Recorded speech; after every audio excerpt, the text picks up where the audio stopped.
Thanks for inviting me. My name is Jan-Hendrik Melin-Jacob, and I'm here today for a talk about SEO or search engine optimization. I was told to do it in English, so I'll give it my best. It's not my mother tongue, but I will try. Let's start off some obligatory words about me. I studied business informatics and dialogue and online marketing. Throughout the years, I founded a couple of companies.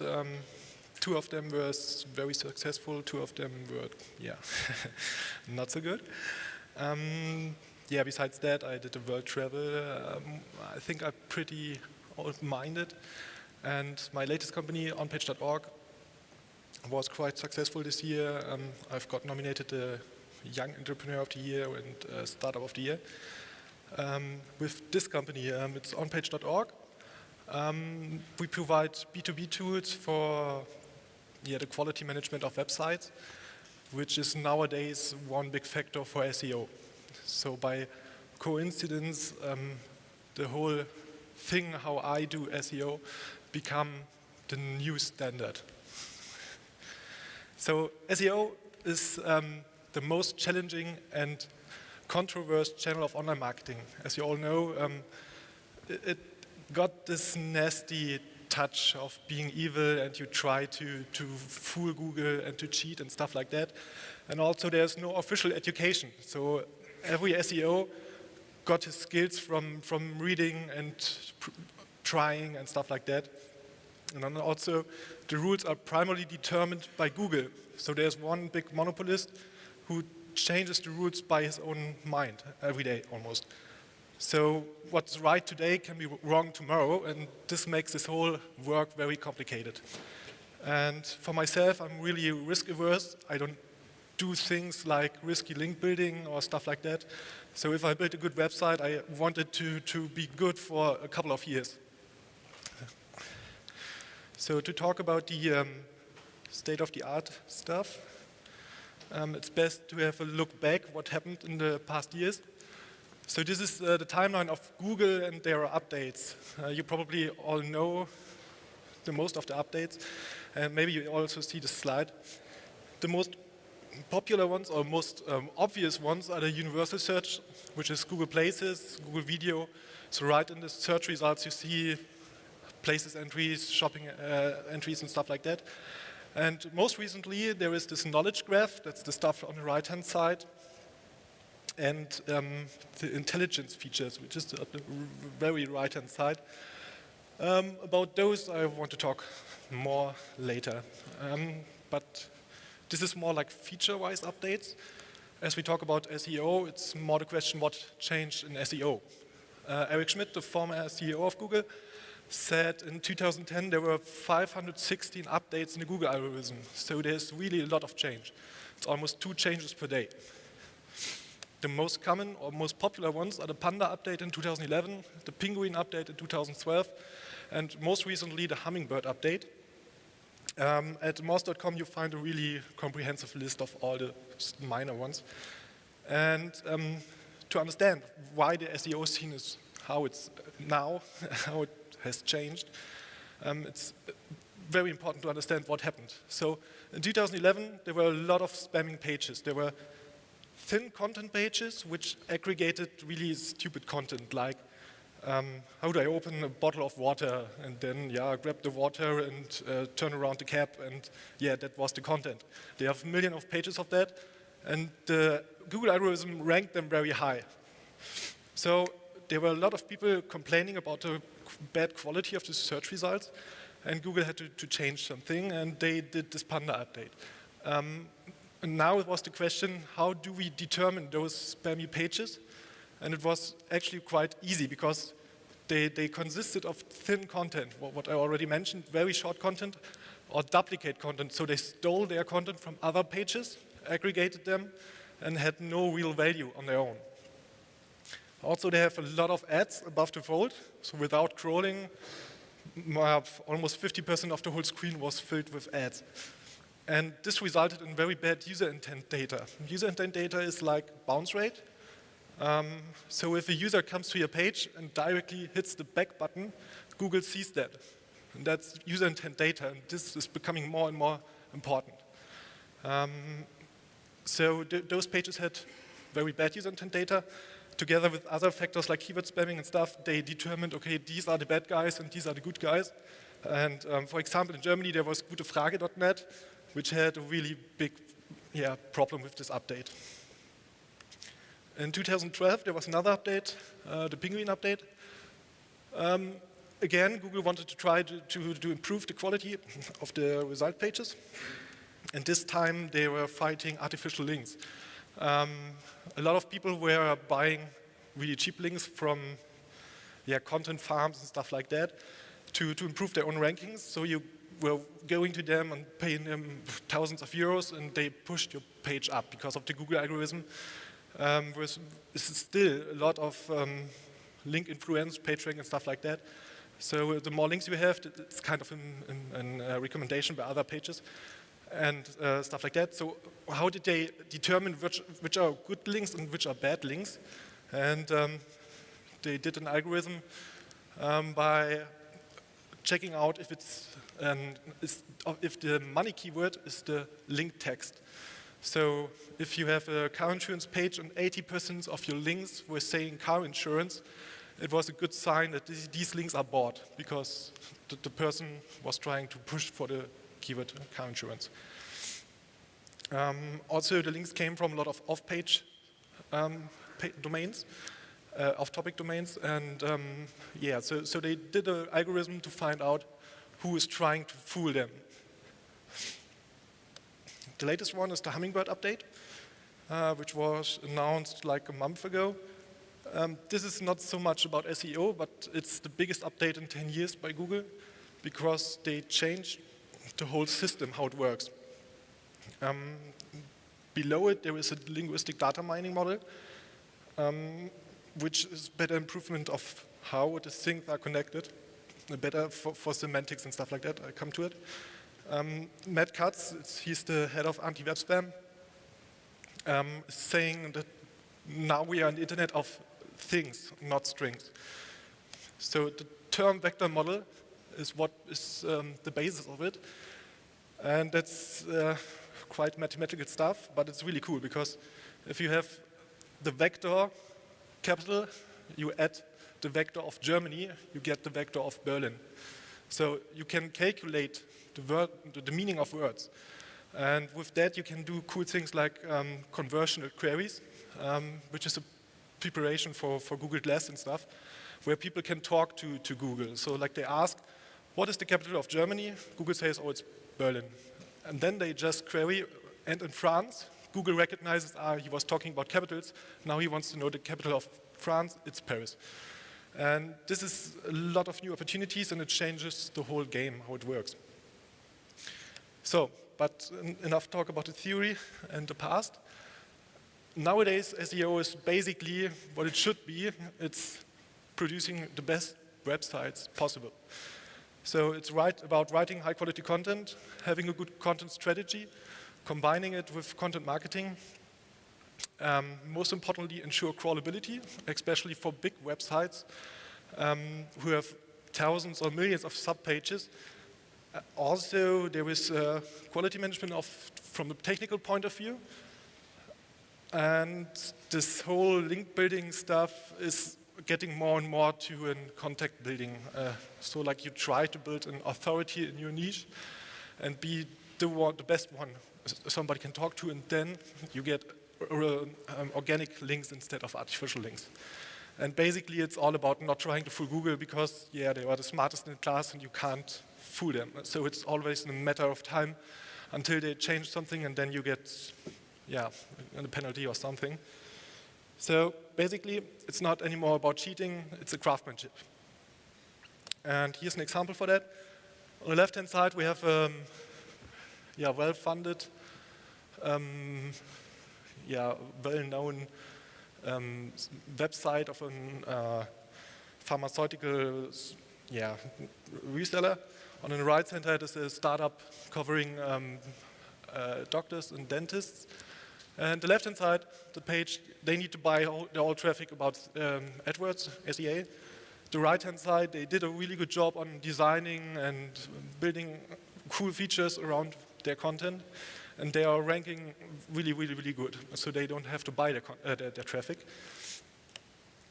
Underline, it's just well-written content, text, having a good user interface. You can't save money on the designer. Having as much multimedia as possible. Check out this yamida.de was the domain. They were so awesome. It's the best website I've seen in a while. Performance optimized, we'll come to that later. And actually walking the extra mile. So think become the customer and imagine what can be the best user experience you can have, and then you will win. And if you have a focus on mobile traffic, you should avoid Flash, because Google announced that they will block those pages for mobile search results. By doing that, you will get user intent data, like the bounce rate will go down, and it also increases the social signals, which is another good indicator for Google to see if a page is really popular. Because if nobody is sharing your stuff on Facebook or on Google Plus or somewhere else, it's a clear indicator that this page is not popular and it's just there to be there. So it doesn't have any sense. And also what we see a lot on the markets is that people try to have millions of pages. They go for the quantity instead of the quality, which is not such a good idea. It's always best to concentrate on a couple of pages rather than having tons of them. And that comes from the fact that spammers always use millions of pages. So nobody who writes good content can produce like 10,000 pages a day.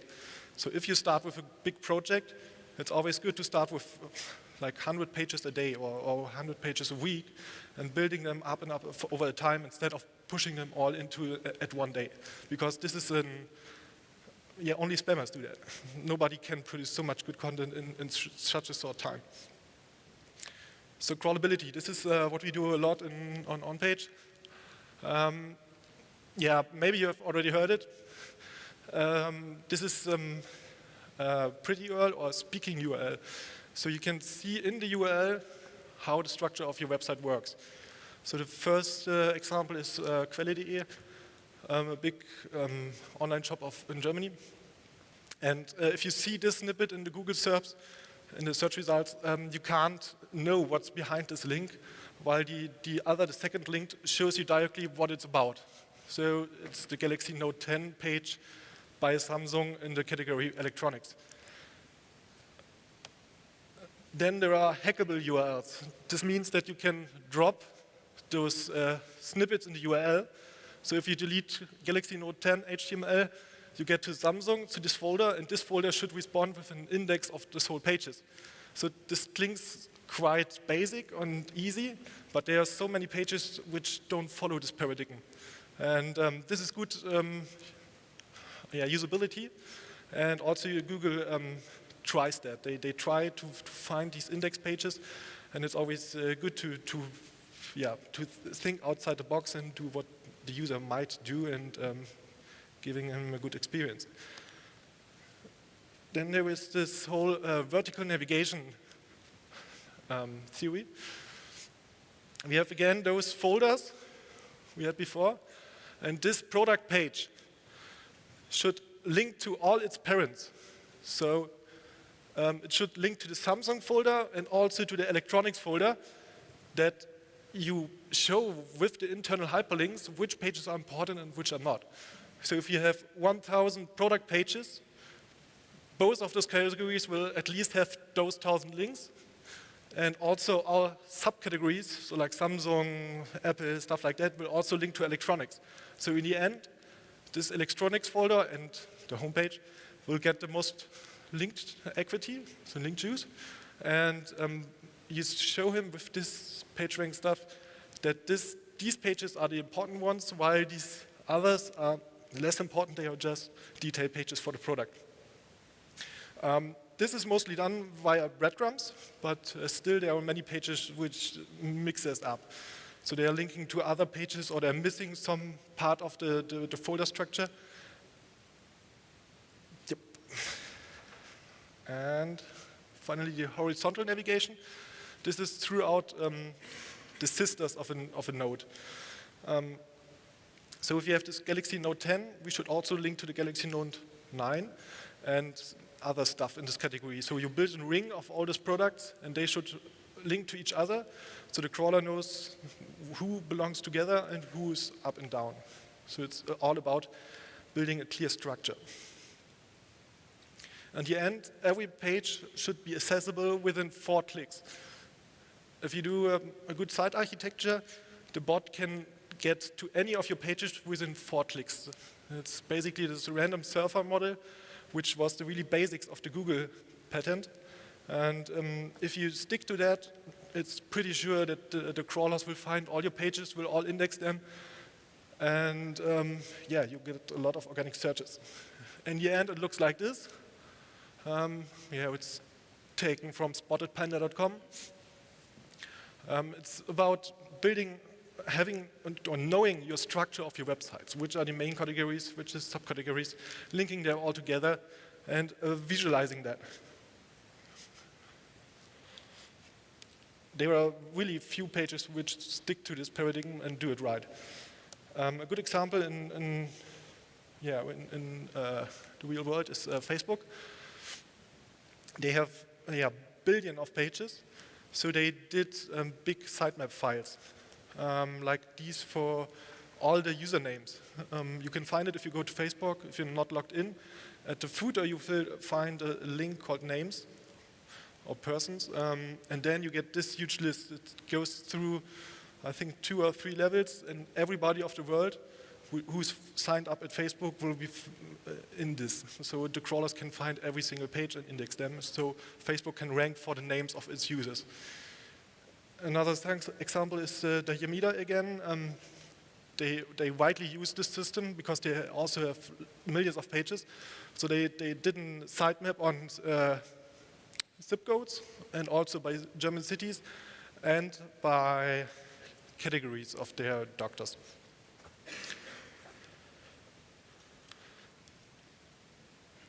So if you have large pages with millions or thousands of pages, you should consider blocking those with a low value, which have thin content, which are mainly like in ordinary CMSs, tagging pages. It's a big problem because bloggers are adding text to every single page and everybody is thinking about new text, and suddenly you have a million tag pages which have really thin content because they are just a snippet of the articles with this tag. And yeah, you should consider blocking them with the robots.txt or writing summaries about this tagging page so it gets like a theme page. So you add initial unique content to this specific page. And it's best to handle them with the robots.txt. There are a couple of other test techniques to handle it, like the no index tag or the no follow tag, but they don't work not so good because if you put a no index tag on a page, Google will still download it, and after it downloaded it, it will see, oh, I'm not allowed to index it, but still you spend your crawl budget on these unvaluable pages. So depending on the authority of your page, Google will visit those domains and look how valuable are they. So there is a page which is very new, it doesn't have much authority. It gets the crawlers for like 50 minutes. In this 50 minutes, Google will try to collect as much as possible. And now it depends on how fast your domain is, stuff like that. And if you present a lot of no index pages, Google will feel fooled because you're sending them to pages and afterwards saying, oh, you are not allowed to index that. And with robots.txt, you can ensure that they even don't download them, and Google will concentrate on the pages which have a meaning for you. Those pages with a meaning and with unique content should also be listed in the sitemap XML. Yeah, you probably have heard of it. There are a couple of techniques to do it. Also, with very big pages, they have sitemap indices with a lot of sitemaps. it's a good idea to maintain them, and yeah, because you help the crawlers to find the pages which are really matter. Yeah, build the additional vertical navigations, which I mentioned before, like zip codes, tagging indices, and stuff like that. And yeah, you should also try not to change the URL structure every week or every month. There are still pages which mess this up because they are adding like HTML to the end of the URL or moving the whole CMS to another subfolder. And then Google will get crazy because it doesn't know which pages are good, and yeah, it starts not to trust you, and your domain will lose credibility. And you should know how to use the canonical tag. It was introduced by Google to give webmasters the opportunity to say what pages matter and which are not. The basic problem was that a lot of webmasters couldn't figure out or didn't understand that every one of those URLs is a unique URL. So Google will go out for them and crawl every single one of them. In the end, they all show the same page. So in worst case, Google did 6 crawls and saw 6 times the same URL. And yeah, I was thinking, oh damn, this webmaster doesn't know what to do and feels completely, yeah, lost. This trailing slash issue can easily be catched with HTSS. Every good programmer knows how to do it. Another thing is the subdomain stuff. Can only also catch with one line of code. Another problem is this lower and uppercase stuff. Because here it's lowercase, uppercase. Even that is another URL for Google. It determines on how you write it. And this is a big issue. You can attach any get parameter to the URL. And by that, it becomes a new URL, and Google tries to catch it, and just to realize, oh, it's the same URL already known. So if you use the canonical tag, and you put, in this case, you would put the first URL in it, then you would say, Google, okay, you got this URL, but actually it's the first one. So you explain Google how your page works and how it's built. And that's really important. Another issue which is connected with the one before is the status code stuff. So you should have an eye on how your whole page is built. Because the problem is, like 10 years ago, you just uploaded the files to an FTP server, and then they were online and stuff like that. But with this high dynamic pages, there were so many URLs generated which you don't have control of. And if you're unlucky, there are many 404 pages. So Google tries to crawl them, realizes, oh, 404, why are they linked? And you just have to show Google that you're a good webmaster and that you have your website under control. Another big issue are like 500 pages. So 404 and 500 are status codes. I hope you know what I'm talking about. 404 is page not existing. So other pages of your domain linking to a page which doesn't exist anymore or never even existed.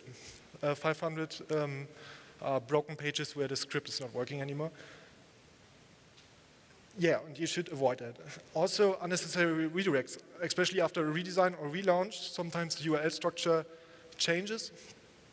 And people are using 301s or 302s to redirect to a new URL. This is fine and a good practice. But if you do this like twice or more in a couple of years, the whole website gets really messed up because one part of your links are showing to an old version which redirects to another one, and in the end you end up with 3 or 4 redirects, and with every redirect you are losing link equity. So link equity can be built from external links and internal links because yeah, you're telling the crawlers which pages are important, which are not, and yeah, you should have an eye on it. In best case, you avoid redirects completely. So you update your old pages, changing the old links to the new URL, so every link is showing to the real page and not to non-existing pages. And also you should, or the people who are managing it, should understand the difference between a 302 and a 301. The 302, saying Google, okay, this page doesn't exist at the moment, but it will be back in a couple of days. So keep this URL and try to recrawl it in a couple of days. While a 301 says Google, okay, this page is gone forever, and use this other URL instead. This 302 doesn't give away the link juice. It keeps it on the URL. So this is the big difference. So if you're changing a URL and you want the new URL to rank, you should use the 301. Or in best case, you build all links pointing to this old URL to the new URL, and then you don't need any redirect at all.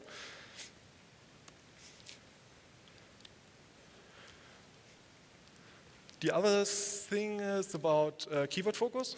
It's a big buzzword at the moment.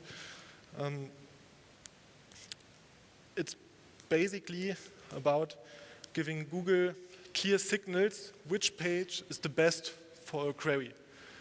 So if somebody at Google is searching for Galaxy Tab 10, your page shouldn't have 10 pages or 5 pages about the Galaxy Tab 10. You should have one page which is focusing on Galaxy Tab. And this keyword focus problem is really huge because sometimes you have like review pages. So you have the Galaxy Tab 10 page, and you build a sub-page which holds the whole reviews or technical data or something, and you split this whole topic up into a lot of sub-pages, and that's not so good idea. But in the end, the Googlebot comes to your page, finds them all, does relevancy calculations on it, and you end up with 5 pages which are covering this whole topic about the Galaxy Tab 10. And Google doesn't know which one is the best one to present to the user. And then Google has to try them around, and they jump into SERPs, and it's not so a good idea. It's better to have one page focusing on this keyword, so Google directly knows, okay, this is the best page I can present to my users. And another thing in this context is the duplicate content problem. So like if you have the same title tag or the same description. So all this main text of SEO, I hope everybody knows what I'm talking about. The title is what Google users see in the search snippets, and description is the one below. You can set them in your source code, and if some pages have the same, it's this problem I was talking about before. This whole relevancy stuff is another big topic in the German SEO scene at the moment. It's not so, doesn't have so much focus in the US scene, but Germany is really huge at the moment because there was one guy doing some studies. His name is Karl Kratz, he comes from Stuttgart actually. And he was looking how search engine work these days. And actually there is an easy algorithm, it's called TF-EDF, and it calculates the relevancy of single words and their interaction of each other. And I think this would burst this whole talk. But it's important to have an eye on it, because back in the days, people were saying, okay, you need a keyword density of 3% and you're fine. But this was just fantasy numbers, because people didn't know better. Nowadays, you can easily calculate what is the good keyword density, or nowadays it's called within document frequency, to cover a topic and to send clear signals of what your page is about. So in the end, with these tools which were popping up about this topic, you can calculate which are the proof keywords for a keyword.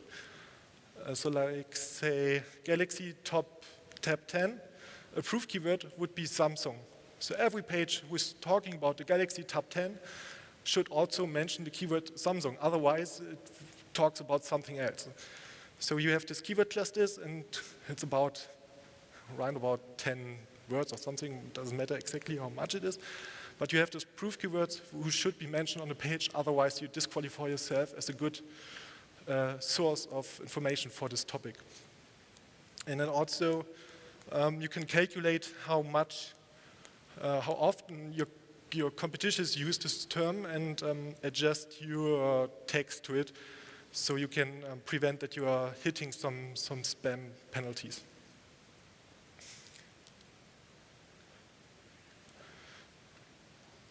And then there is the performance optimization stuff. It's a wide field. It's getting more and more important for the SEO's work. I took one example called image sprites. It's basically a really easy idea, and people might know it from like gaming design or something. So it's, instead of using 80 images, I took this sprite from Google. Google has 80 images on its search results.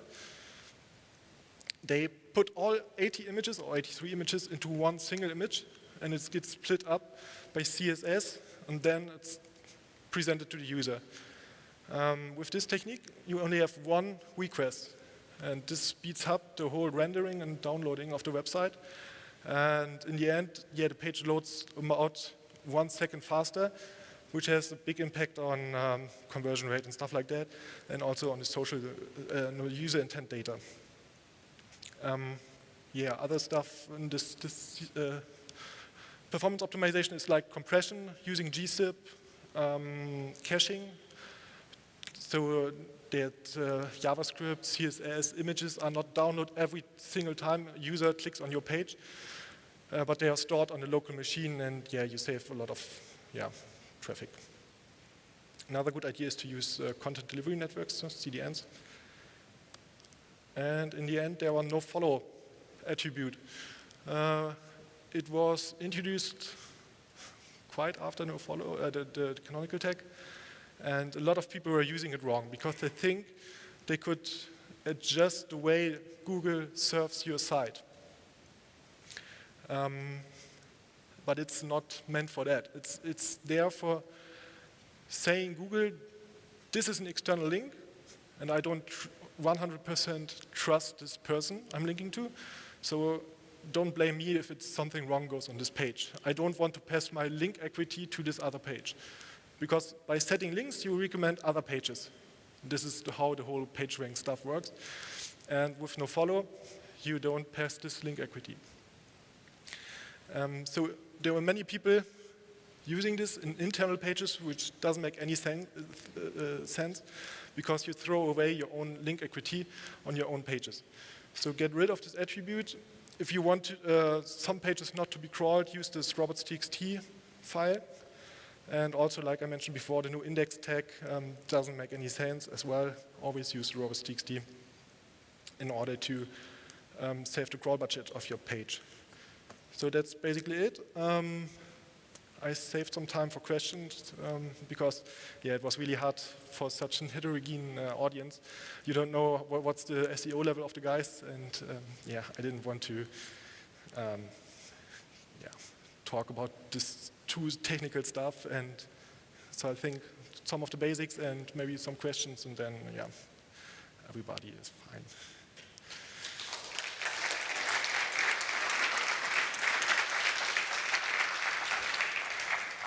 Thank you. So any questions?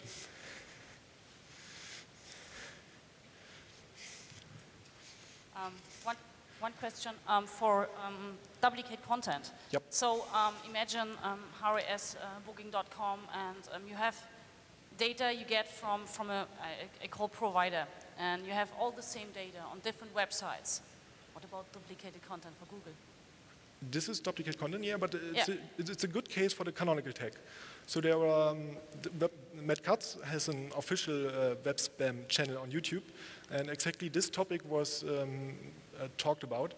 And then if you distribute your content on different domains, those different domains point with their canonical tag to your page. So they are saying, Google, okay, we have this content, but it belongs to this other domain.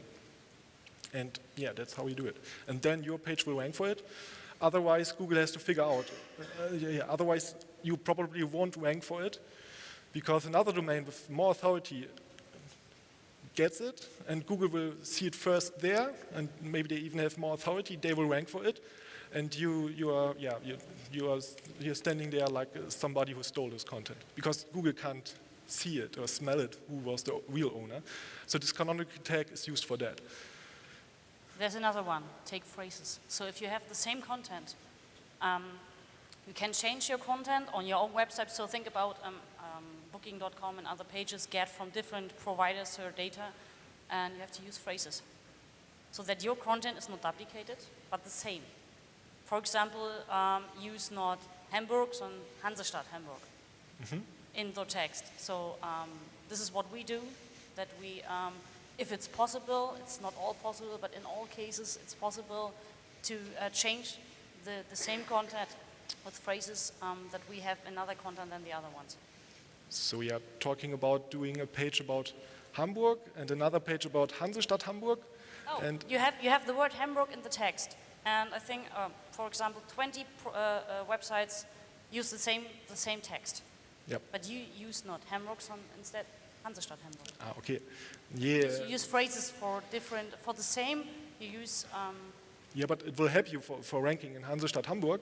But about the competition at Hamburg, it's not about. Maybe you hit by coincidence some of those proof keywords which are in this text analysis text cluster, and they might help you. So, like Hamburg, you should probably mention like the Alster or the Michel, which are sightseeing landmarks. You don't know what the content of the text is. You only have the word Hamburg, for example. So you don't know the word on the left, and you don't know the word on the right, after Hamburg and before Hamburg. So you can't change the text Hamburg to Alster or to... No, it's not about changing the text, not changing this particular term, but you have text around this term. And in this text, there should be Alster and those proof keywords, because they show that you are covering this whole topic, Hamburg, very holistically. So you're covering a lot of, in this case, touristic questions, and then you are probably the best page to present if somebody with a touristic background searching for Hamburg. But Booking is quite a good example, because they have a very good variation. They don't just list hotels for Hamburg, but they show also this map of Hamburg and like the little districts of Hamburg, and maybe there are the list of landmarks and stuff like that. And by doing this, you are handling those proof keywords. They try to figure out, okay, we are experts for this Hamburg, but you can exchange Hamburg to any other stuff. But it's not about the term left or right from Hamburg. This is just if you want to rank really for the term Hansestadt Hamburg or Hanse Hamburg or whatever. But it's actually just showing we cover this topic and we know what Hamburg is about. But otherwise, I could go there, scrape your page, take your text, put it on my page, and there's nothing. Also, it's easily fakeable. I hope I got your question right.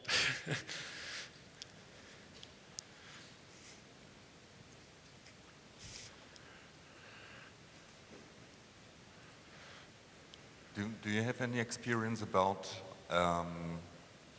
desktop search, local search, mobile search, depending on the content? If you have a special version with a subdomain for mobile content, is it a good idea to have the same content for all versions? Yeah, are they switching between local search and, you know what I mean? It's a huge issue. For myself, I would prefer responsive design with one URL for the topic, and it adjusts to the device. By the time you use like a subdomain for mobile, which is optimized for that, like mdomain.com, it's always nasty, and the risk of fucking it up is really high, because when the user gets in from mobile, they will find a redirect, and you have to make sure that the Google bot will see this redirect as well. But in the end, for desktop, it shouldn't be there. And so, in my opinion, it's not the right way to solve this problem. I would rather go for lazy loading. Lazy loading is, for example, images get only loaded when they are in the visible port of the screen, and also like responsive design. And there is a new technique by Google, which is called WebP. It adjusts the image size to the device. So you have a really large image on a desktop, and if a mobile user comes to it, this WebP stuff will downsize the image and will present it to the user. So in the end, with good CSS and techniques like WebP, you will be handled to give the mobile users a really good user experience, but still have only one domain and only one place where you have this content. But the other solutions work as well, but yeah, in my opinion, it's a nicer way to do it this way.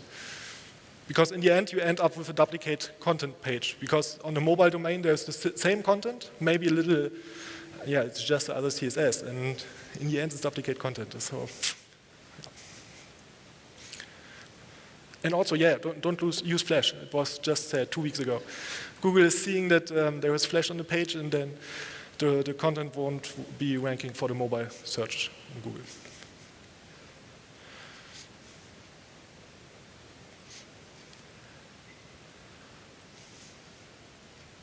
Okay, no more questions?